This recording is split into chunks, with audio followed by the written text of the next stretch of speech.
بینی کے گھر کے پاس ہی ایک امیر خرگوش رہتا تھا۔ اس کا نام ببلو تھا۔ ببلو پہلے باقی خرگوشوں کی طرح سادہ سا ایک خرگوش تھا، لیکن اسے قیمتی پتھر اکٹھے کرنے کا شوق تھا اور وہ انہیں تلاش کرنے میں بہت ماہر تھا۔ وہ یہ چیزیں اپنے دوستوں کو دکھاتا اور بہت خوش ہوتا۔ آہستہ آہستہ وہ مغرور ہونے لگا اور اب وہ ہر ایک کو یہ کہتا کہ دیکھو میرے پاس جو قیمتی پتھر اور زیورات ہیں وہ کسی اور کے پاس نہیں۔ اس کے رویے میں بہت تبدیلی آ گئی۔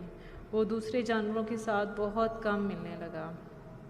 ایک دن بیلا بینی کے پاس آئی اور اس سے بات کی کہ سب دوست ببلو کے رویے سے پریشان ہیں، ہمیں ضرور کچھ نہ کچھ کرنا چاہیے۔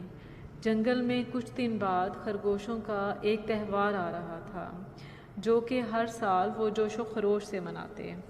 بینی نے سوچا کہ میں خود جا کے ببلو کو دعوت دوں گا کہ وہ اس تہوار میں ضرور شرکت کرے۔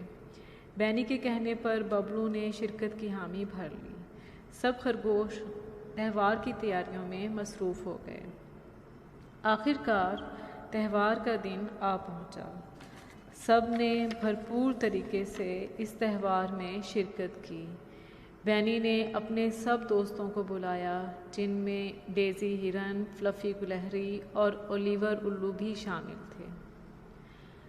ببلو بھی خوب تیار ہو کر تہوار میں آیا۔ وہ چاہتا تھا کہ سب جانور اس کے شاندار لباس سے متاثر ہوں، لیکن جب وہ سب کے درمیان گھوم پھر رہا تھا اس نے محسوس کیا کہ ہر کوئی بے حد خوش ہے۔ وہ سب ایک دوسرے کے ساتھ ہنسی مذاق کر رہے تھے، کھانے کھا رہے تھے، کہانیاں سنا رہے تھے۔ ببلو نے محسوس کیا کہ آج سب کے درمیان وہ خود بھی بہت خوش ہے۔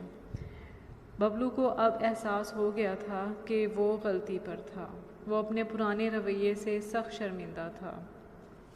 اس دن کے بعد سے ببلو بالکل بدل گیا۔ وہ ہر ایک کی مدد کرتا، اپنی چیزیں ان کے ساتھ مل کر استعمال کرتا اور ہر مشکل میں سب کے ساتھ تعاون کرتا۔ اس کے سبھی ساتھی بھی اب بہت خوش تھے۔